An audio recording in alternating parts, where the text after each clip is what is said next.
conseil de lecture de Catalina. Ce livre que j'ai lu parce que je n'avais plus rien à lire. Mon amie Adèle de Sarah Pimborough. Je vous retrouve après quelques mois d'absence pour le conseil de lecture de mai. Ma première phrase peut peut-être ne pas trop vous accrocher. Et pourtant, vous allez bien voir. Je me permets exceptionnellement de vous mettre le résumé officiel. Vous allez comprendre pourquoi par la suite. Résumé. Louise, mère célibataire, elle est coincée dans un quotidien minuté. Un soir, pourtant, elle embrasse un homme dans un bar, sans savoir qu'il est son nouveau patron. David, psychiatre renommé et dévoué à sa femme, il regrette ce baiser, mais ne peut s'empêcher de tomber amoureux de son assistante. Adèle, l'épouse de David, semble n'avoir aucun défaut, si ce n'est de vouloir à tout prix devenir l'amie de Louise. Fascinée par ce couple modèle, Louise se retrouve malgré elle piégée au cœur de leur mariage. Et peu à peu, elle commence à entrevoir les failles. David est-il l'homme qu'il prétend être? Adèle, aussi vulnérable qu'elle y paraît? Et par quels secrets inavouables sont-ils liés l'un à l'autre? Résumé trompeur. Quand vous le lisez, ce résumé, dites-moi, vous attendez à quoi? À une romance quelque peu compliquée, sur fond de tromperie et de jalousie? Un roman à suspense? À quoi pensez-vous? Pour ma part, je fais partie d'un groupe de lecture sur les réseaux sociaux. Donc, je savais que ce livre était classé dans la catégorie thriller psychologique. Je m'attendais donc à un livre que je n'allais plus pouvoir lâcher, à un suspense basé sur la jalousie d'Adèle, qui peut-être allait tout faire pour tuer sa rivale et récupérer son mari, etc. Détrompez-vous. Les personnages et l'histoire sont beaucoup plus complexes que cela.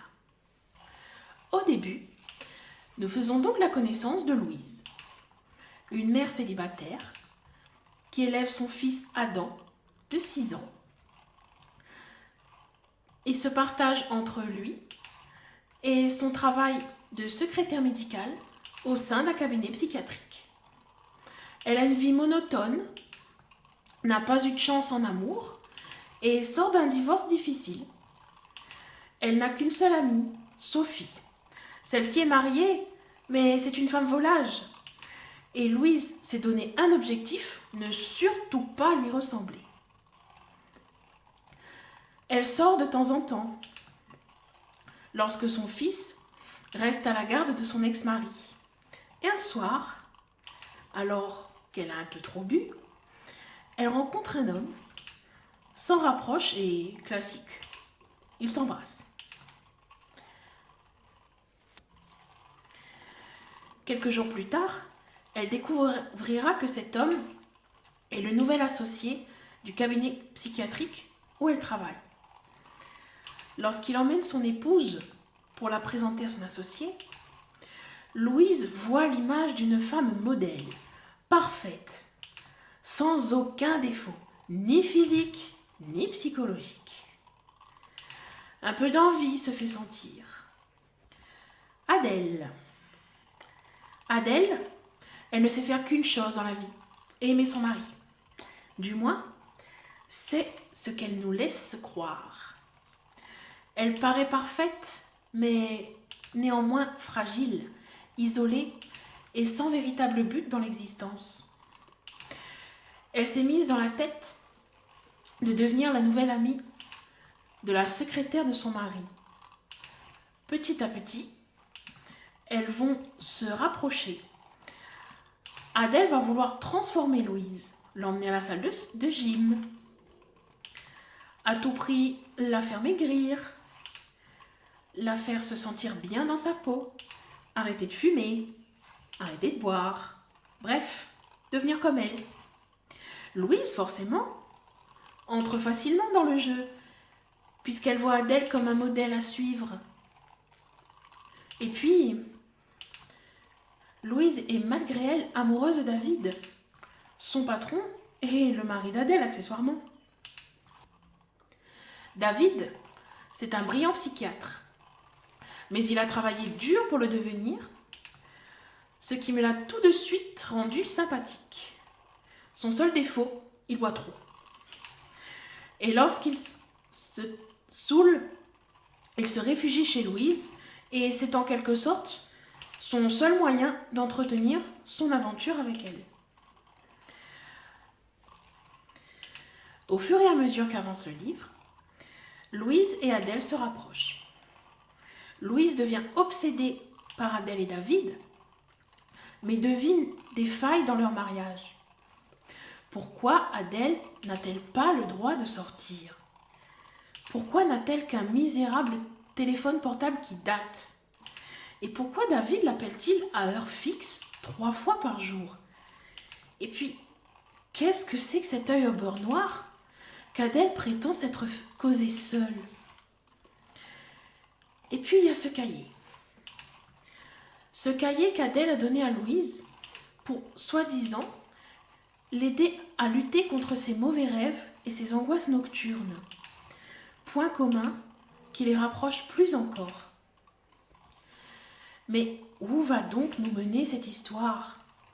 Mais comment donc Adèle contrôle-t-elle la vie de Louise? Et surtout, pourquoi? Comment fait-elle? Quelle place prennent les rêves et le monde du sommeil dans cette histoire? Mon avis.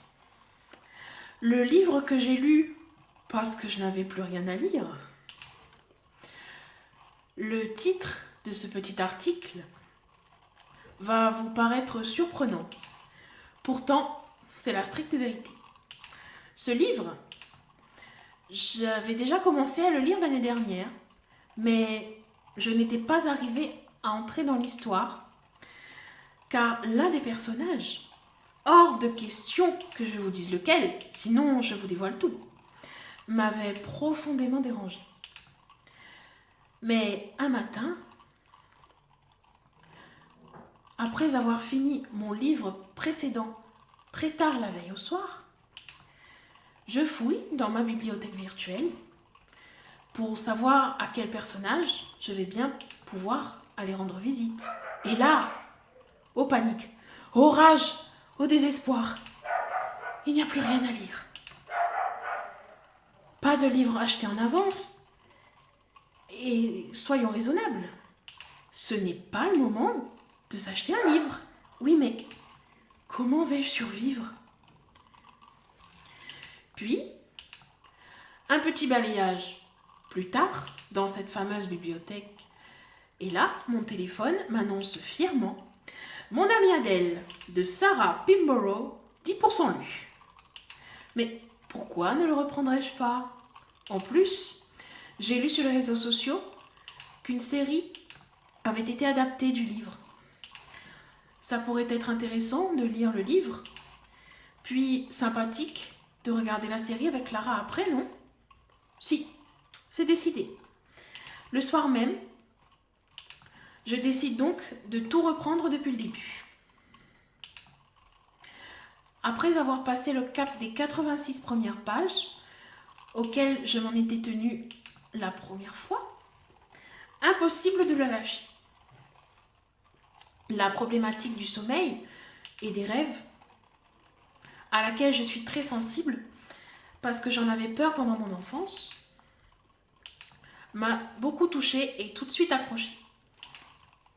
Il est facile de s'identifier lorsqu'on vit seul au personnage de Louise, même si j'avoue que j'ai eu envie de la secouer plusieurs fois et de lui dire de ne pas entrer dans cet engrenage.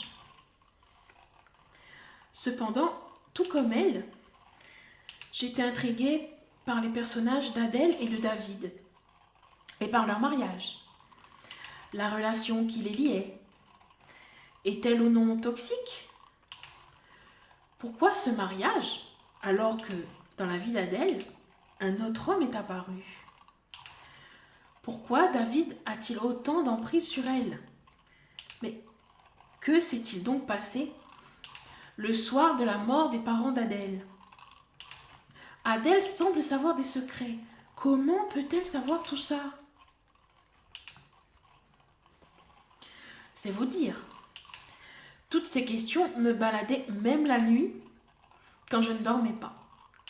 Lorsque j'entendais un bruit dans la cuisine ou dans le couloir, le soir, alors que j'étais seule, il me venait même à l'idée que chez moi aussi, Adèle était entrée sans que je ne m'en rende compte. J'ai adoré être baladée ainsi, mais à certains moments, j'ai vraiment eu peur. Je ressentais des frissons glacés me parcourir tout le corps, surtout dans les 200 dernières pages, là où le brin fantastique apparaît. On ne s'y attend pas. C'est une surprise totale. Et alors la fin, même dans mes pires angoisses nocturnes, je ne me serais jamais imaginé de telles choses. Une surprise pour moi, ce roman. Une surprise dénichée au fond de ma bibliothèque virtuelle, car je n'avais plus rien à lire, mais une surprise que je ne regrette absolument pas.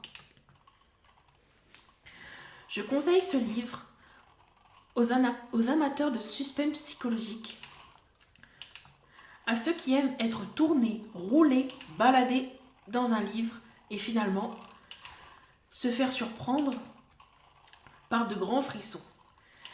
Pas mon genre de lecture habituellement, le fantastique, mais je dois avouer que j'ai été bluffée par celui-ci. Un conseil, lisez-le, mais n'en faites pas votre livre de chevet. Sinon, Adèle risque de vous emmener avec elle dans des rêves.